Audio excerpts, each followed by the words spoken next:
There is a trap of discovery writing for inexperienced writers. The trap is this: discovery writing often turns into scattered story beats that aren't connected in a satisfying way for the reader. To fix your plot in such cases, you need to have a through line for each beat in your story. Good writing becomes storytelling with one simple rule that comes to us from the creators of South Park. If your beats are connected with and then you don't have a story. You have a series of unconnected events that would resemble a scatter plot if you could figure out a way to graph it. However, if you can connect the beats in your story with but or therefore, then you have a story driven by cause and effect. When reading or thinking about an existing story, it can sometimes seem like there are and then events if you're looking at the story with a broad lens. In such cases, you may have to drill into the individual events and see if you can create a chain of causality between them.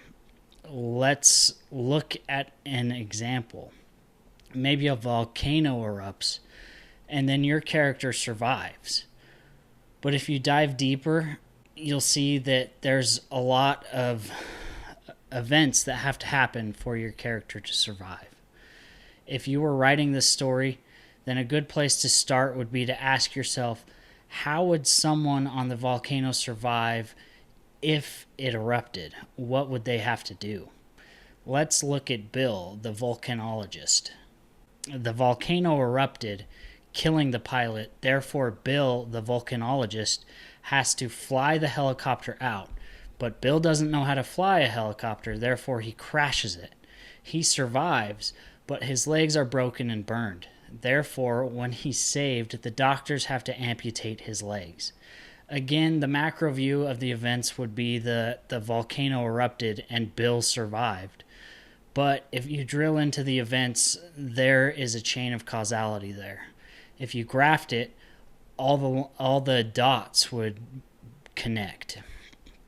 Not only is this idea useful for solving issues with plot, but it can also help you solve problems you may have with individual characters.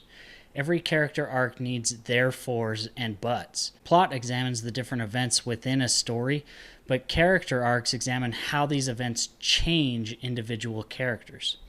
You should be able to connect things like character actions, feelings, and behaviors to the events that are happening. Let's say your character experienced the death of a close friend. How would that affect the character? Would your character act the same? Probably not. As far as behavior goes in that situation, it's unclear because everyone reacts differently. But there should be a therefore statement in there that you can insert to connect the event and the behavior. Paul's mother died, therefore he lost his appetite. It doesn't matter if these events are happening to the character or if they are active participants in the events. I think most good stories have a combination of both scenarios. The important part is that these events have a logical impact on the characters. There needs to be a chain of causality that shows the changes in the characters. In cases of character arcs, therefore, should be used as or for character growth. Let's say you have a character named Janice, and Janice doesn't want to trust or want help from anybody.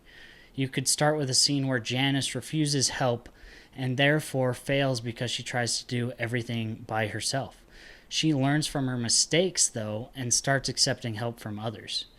In this case, therefore, events are a chain of events that shows growth in Janice. The conjoining of events with but should be used to introduce conflict for characters. Let's say Janice finally gets over her trust issues, but is betrayed by a friend. This would cause interesting internal conflict for Janice. She is betrayed, therefore she slides into further, more extreme distrust. This could be a dissension into hatred or the beginning of a new struggle for her to learn how to trust again. Lessons learned by characters should be tested and tested soon after the learning. Let's take Janice again. If she learns to trust, then you as a writer should put her into a situation where she has to use that lesson. If your characters learn stuff and there isn't a clear chain of connectivity of events, at that point you would just think, why learn to trust if Janice never has to be put in a situation where she has to trust somebody again? Let's take bravery. If your character has to learn bravery, then it would be appropriate for them to therefore volunteer for the dangerous mission.